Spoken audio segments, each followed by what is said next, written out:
안녕하세요. 저는 해비투게더 협동조합에서 상무이사로 일하고 있는 박용민이라고 합니다. 반갑습니다.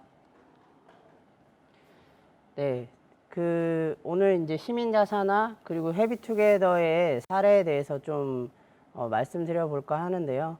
단어가 좀 어렵죠. 그래서 시민자사나란 단어도 아직 많이 낯설고, 그리고 해비투게더는 또 무엇인가 이렇게 생각하실 것 같은데, 해비투게더는 그 영어 이제 have it together, 그것을 뭐 우리 같이 가지자 이렇게 하는 거에서 have it together에서 have it together라는 협동조합 이름이 이제 만들어지게 됐고요. 그 시민 건물주의 등장과 사회적 부동산의 의미라고 썼는데, 시민 자산화라는 단어가 말씀드린 것처럼 조금 어렵게 느껴질 수 있어서 저희가 고민하다가 저희가 뭐 쫓겨난 경험도 있고 이렇게 해서 건물주라는 단어를 아주 좋아하는 건 아니지만, 이거는 시민이 공동으로 건물주가 되는 거야. 좀 더 이렇게 직관적으로 느끼실 수 있게끔 단어를 좀 만들었고요. 그게 이제 우리 사회에 좀 새롭게 등장했다, 이런 말씀을 드리고 싶고, 그리고 누구나 이제 공간이 필요한 것 같아요. 저희가 뭐 집에서 생활을 하고, 그리고 직장에서 일도 하고 이렇게 하고, 뭐 누구를 만나러 카페에 가기도 하지만, 사람들이 좀 모여서 같이 새로운 삶이나 변화를 좀 기획할 수 있는 그런 사회적 공간은 좀 일상에서 많이 부족하지 않나, 이런 생각을 하고, 그런 공간들을 조성하고 또 기획하고 운영해가는 그런 사회적 부동산이 우리 사회에 좀 더 일상의 곳곳에 많아졌으면 좋겠다, 이런 의미에서 제목을 붙여봤고요. 제가 준비한 내용 좀 말씀드리도록 하겠습니다. 저희도 어떻게 보면 되게 영등포에도 많이 있는 작은 어떻게 보면 동네 공간 또는 마을 공간에서부터 이 고민을 시작했던 것 같아요. 그래서 여기 화면에 보이시는 것처럼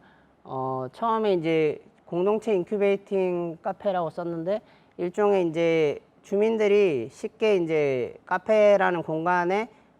찾아오셔서 커피도 마시지만 다양한 이제 모임들을 할 수 있는 그런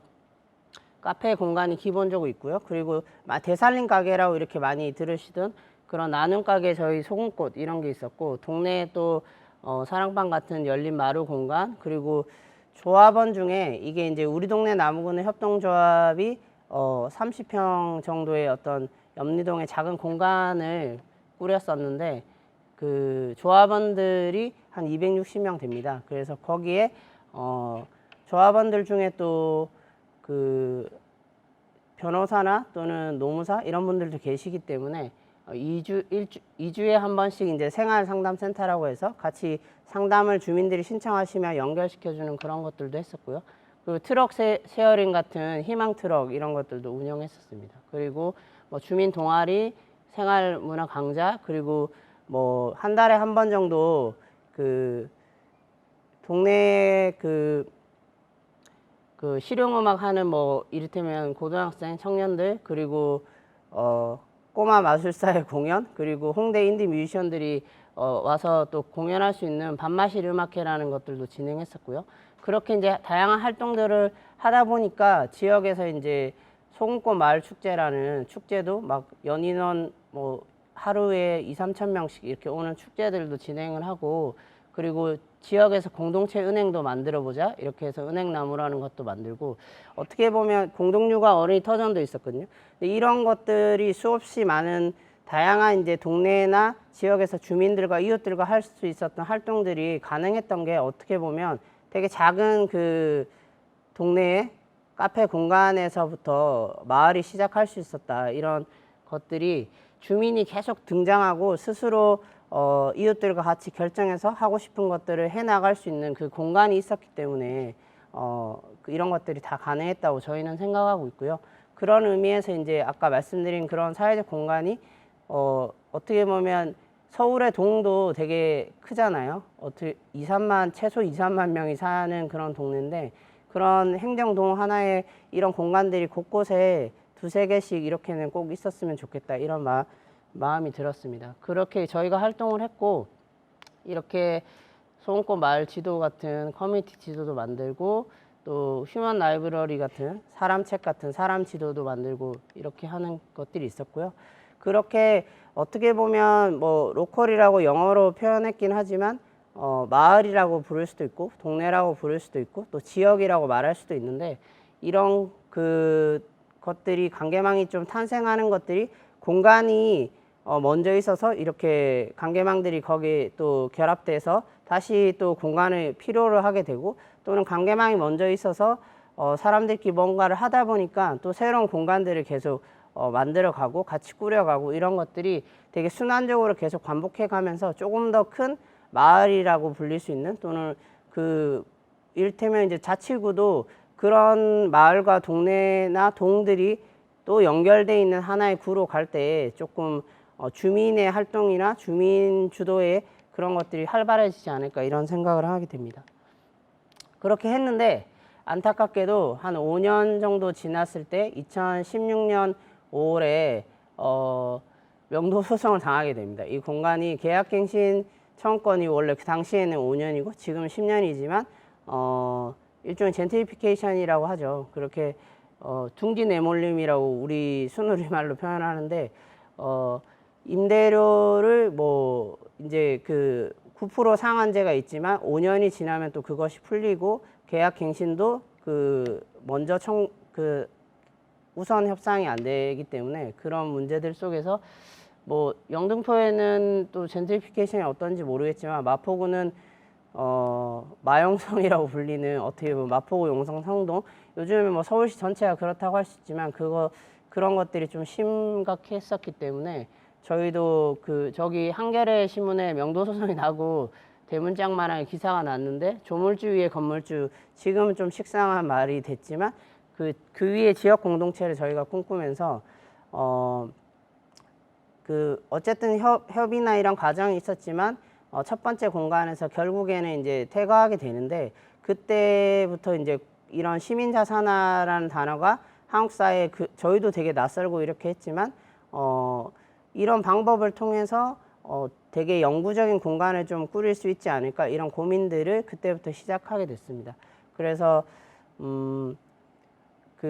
이런 고민을 했던 거는 5년에 한 번씩 만약에 이런 것들을 반복한다고 했을 때 그 시간 동안 만들어 온 그 관계와 사실 공간에 축적된 그런 것들을 다시 도돌이표처럼 처음으로 돌아와서 다시 시작하고 이렇게 하는 것에서 우리가 만들고 싶었던 그런 것들의 지속 가능성이 과연 있을까 이런 고민에서부터 시작이 됐었고요. 그래서 이런 조금 그 당시에 고민했던 건데 이런 마을에 앵커를 좀 닻을 내리고 이런 공간을 복합 주민 공유 공간들을 좀 만들어 보자. 저희가 그동안 했던 어떻게 보면 커뮤니티 카페 그리고 공연도 할 수 있는 공간 그리고 뭐 마을의 어떤 쉐어 사무실 공유 사무실 그리고 이런 공동육아 어린이 터전과 청년들의 어떻게 보면 위에는 주거 1인 주거 이런 것들을 고민하는 공간을 만들어 보자 이런 상상을 했었고요. 그렇게 했는데 이 우리 동네 나무군 협동조합 혼자 이런 것들을 해나가기에는 그 당시에는 자금도 되게 큰 금액처럼 보였고 지금은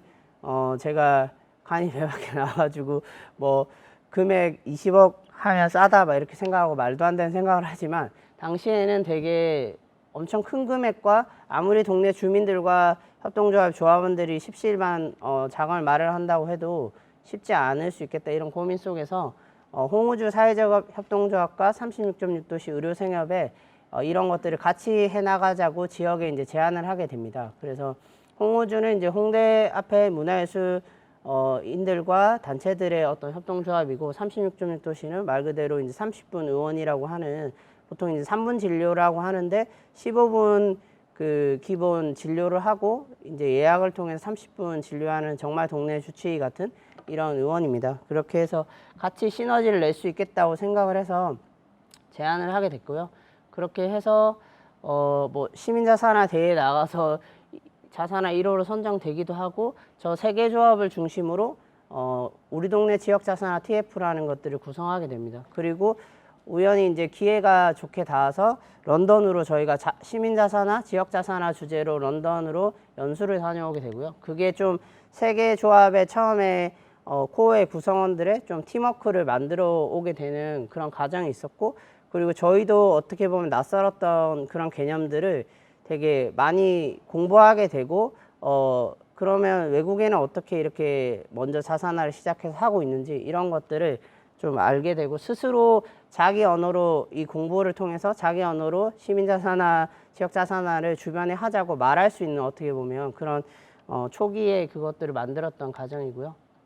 그렇게 다녀와서 이제 지역에 계속 그 공론장을 많이 열었습니다. 그래서 저희가 어디까지 지금 고민하고 있고, 구상하는 어떻게 보면 공간 구성은 어떻고, 어떤 로드맵으로 이 자산화를 추진해 가려고 하는지, 그리고 런던 연수를 다녀와서 배웠던 건 어떤 것들인지, 이런 것들을 계속 그 지역사회에 이렇게 자산화를 해가려고 한다, 지금은 어디까지 와 있다, 이런 것들하고 의견 같은 것들 계속 피드백 받으면서 계속 또 개념이 되게 그 당시에도 계속 어려웠기 때문에 설명하고 그 우리식의 언어로 표현하면서 계속 만들어가는 그런 과정이 있었고요. 그때 이제 2018년 연수를 17년 저희가 9월에 다녀왔고, 18년 1월에 이제 그 영화 제작하면 제작 발표회 같은 형식으로 해피투게더라는 이름으로 이제 진행을 했었습니다. 거기에서 어떻게 보면 협동조합 이름이 나오게 됐고요. 그리고 2018년부터는 사회적 부동산 이제 공유 프로젝트 또 리커머닝이라는 그런 지원 사업이 있어서 저희가 또 7개 팀 중에 하나로 선정이 돼서 마포 전역에 이제 물건을 보기 시작하고, 법률 컨설팅을 받아서 어떻게 보면 이제 협동조합 방식으로 이렇게 추진할 것인지, 뭐 주식회사는 어떤지 이런 것들 여러 가지 고민을 하게 됐고요. 그리고 부동산 컨설팅을 통해서 보았던 물건들 중에 일부 후보를 다시 분석하고, 그것들을 또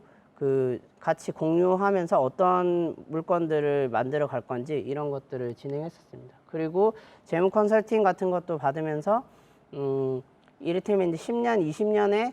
수지 구조는 어떻게 되고, 이런 부채가 있을 때 자기 자금도 있지만 당연히 이제 그 큰 금액을 마련하기 어렵기 때문에 부채 같은 경우에는 어떻게 상환할 것인지 이런 것들을 이제 자체적으로 계획도 계속 세워보고 분석하는 과정이 있었고요. 이제 본격적으로 그러면 이제 협동조합을 통해서 자금을 마련하고 계속 이 일을 추진해 보자, 이런 것들을 하면서 조합 가입서를 만들고, 뭐 홍보 영상과 다양하게 이제 이거를 처음부터 끝까지 말로 다 설명할 수는 되게 어렵기 때문에 어떻게 보면 뭐 리플릿이라든지 저희가 쉽게 좀 더 설명할 수 있는 영상 이런 것들을 많이 제작해서 했었습니다. 그렇게 이제 2018년 12월에 협동조합을 설립하게 됐고, 19년부터는 본격적으로 이제 그 조합원들을 모집하고 이런 출자 제안서를 또 제작하고, 그 출자 제안서를 가지고 공론장을 계속 열면서 설명회를 진행하던 이런 과정이 있었습니다. 그리고 그 당시에 이제 그 보헤미안 랩소디라는 영화가 되게 한국사에 히트를 했는데, 그 웸블리 스타디움에 이렇게 라이브 에이드 모금을 하면서 공연하는 게 너무 멋있잖아요. 근데 저희는 이제 그렇게 상암 월드컵 경기장을 빌릴 수는 없고 그렇지만은 마포에 되게 그 롤링홀이라고 하는 되게 오래된 그런 상징적인 어떤 공간에서 우리도 그럼 출자 모금 홍우주 사회적 협동조합이 있고 문화예술인들이 함께 하고 있기 때문이기도 하고, 인디 뮤지션들이 또 조합원인 조합이기도 하고, 그렇게 해서 우리 스타일의 또 모금 공연을 좀 해보자, 이렇게 해서 이런 콘서트 해피투게더라는 이름으로 또 이런 모금 공연도 진행을 했습니다.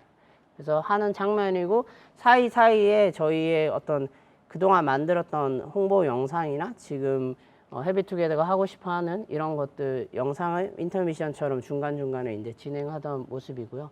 이제 2020년 이렇게 들어와서는 그 전까지는 6천만 원 정도 이렇게 지역의 주민들과 같이 만들어낸 출자금과 한 100여 명 넘게 조합원이 있었던 것 같아요. 그 2018년 12월부터 모금을 이제 진행하고 출자자를 모으기 시작하고 그렇게 했는데, 이거를 조금은 더 이렇게 일일이 만나서 출자를 받거나 아니면 이렇게 면대면에서 이렇게 하는 것보다 전체 지역이나 아니면 많은 사람들에게 이걸 전체적으로 좀 오픈하고 쉽게 접근할 수 있는 방식으로 좀 조합원도 모집하고 자금을 모아보자 이런 고민 속에서 이제 온라인에 크라우드 펀딩 사이트에 이제 이런 것들을 요즘에 많이 아시는 것처럼 뭐 와디즈나 아니면 텀블벅이나 오마이컴퍼니 이런 플랫폼이 있는데 이런데 이제 올려서 저희가 본격적으로 해보자 이렇게 해서 이제 시민 건물주란 말을 그때부터 이제 쓰기 시작했습니다. 그렇게 시작하고 오마이컴퍼니에 5월 18일 날 이렇게 펀딩을 시작해서 원래는 한 4천만 원 정도의 모금을 하려고 했습니다. 왜냐하면 6천만 원의 그 출자금이 있고 4천만 원만 모으면 저희가 조합원이 되려면 20만 원 이상 출자를 하면 이제 조합원이 되는데 어떻게 보면 우리가 그 소비자 생협 같은 데서 먹거리를 살 때 사실 3만 원이 출자를 하면 조합원이 보통 되는데 어떻게 보면 많고 어떻게 보면 또 그 큰 건물을 매입하고 이런 자금을 모으기에는 20만 원이 적을 수도 있죠. 그렇지만은 어떻게 보면 이렇게 십시일반 많은 사람들이 20만 원씩 이상 모아서 더 내시는 분도 있지만 만들어 가는 게 좀 지역 자산화 또 시민 자산화라고 할 수 있지 않을까 이런 고민들도 있었고요. 그렇게 해서 지역에서 그런 방식으로 시민들이 어떤 공간이든 스스로의 자산을 만들어가는 것들을 위해서 그렇게 십시일반 모아서 1억이라는 금액을 모은 사례는 없거든요. 이를테면 이제 어떤 기업이나 그냥 단체 몇 개가 돈을 모아서 1억을 넘기는 사례는 있겠지만은 이렇게 몇백 명의 주민들이 만들어가는 사례는 없어서 그런 것들을 좀 해보고 싶고 그래서 상징적인 1억을 지역에서 만들어 보자. 왜냐하면 건물이 있는 것도 아니고 사실은 아무것도 없는 상태고 계획이 있고 어떻게 하겠다라는 거와 그런 걸 준비는 촘촘히 했지만 어떻게 출자하는 또 사람들이 보기에는 구체적 물건이 정해져 있거나 이미 계약을 했거나 이런 것도 아니고 어떻게 보면 저희에 대한 신뢰와 이런 계획을 가지고 어떻게 이때까지 3년이라는 시간 동안 준비해 왔는지를 지역사회가 보고 있었기 때문에 그리고 끊임없이 이제 공론장을 열어서 공유하고 공개하고 다시 피드백을 받는 이런 과정들이 되게 그런 것도 형성하게 해준 것 같고요. 그렇게 4천만 원 목표로 했지만 다행히 저희가 그 코로나가 시작된 그 준비는 미리 했지만 코로나가 2월에 이렇게 시작되면서 이런 다 어렵다고 하는데 펀딩을 열어도 될까 이런 고민을 많이 했었습니다. 그런데 다행히 많은 분들이 좀 참여해 주시고 이래서 원래 목표보다는 많이 이제 펀딩을 진행하게 됐고요. 이 자기 자금이 1억 정도 모인 그 상징적인 어떤 것들이 있고 그 이후에 이런 행안부의 지역자산화 지원사 전국에서 이제 지역자산화란 이름을 사업에 걸고 하는 이제 지자체 사업은 없는데 행안부가 지역자산화 지원 사업을 본격적으로 이제 2000년도에 시작하면서 저희가 서울의 3개 중에 이제 또 선정이 돼서 대출 융자이긴 하지만 5억 원의 이제 자금을 농협은행에서 대출받는 이런 게 되고요. 그리고 서울시에 이제 사회투자기금 민간자산 그 클러스터 융자 지원 기관으로 또 한 곳만 뽑는 건데 선정이 돼서 저 31억 이하긴 하지만 그 정도의 이제 자금을 확보하게 됩니다. 그래서 원래 이제 계약을 하려고 하면 잔금을 치르고 전체적인 이런 금융에 대한 기획이 다 돼 있어야 사실 계약할 수 있기 때문에 계약금만 해도 뭐 3억이 넘고 이런 수준이기 때문에 다 이런 것들이 딱 준비됐을 때 이제 본격적으로 저희가 이제 물건을 보기 시작을 했고요.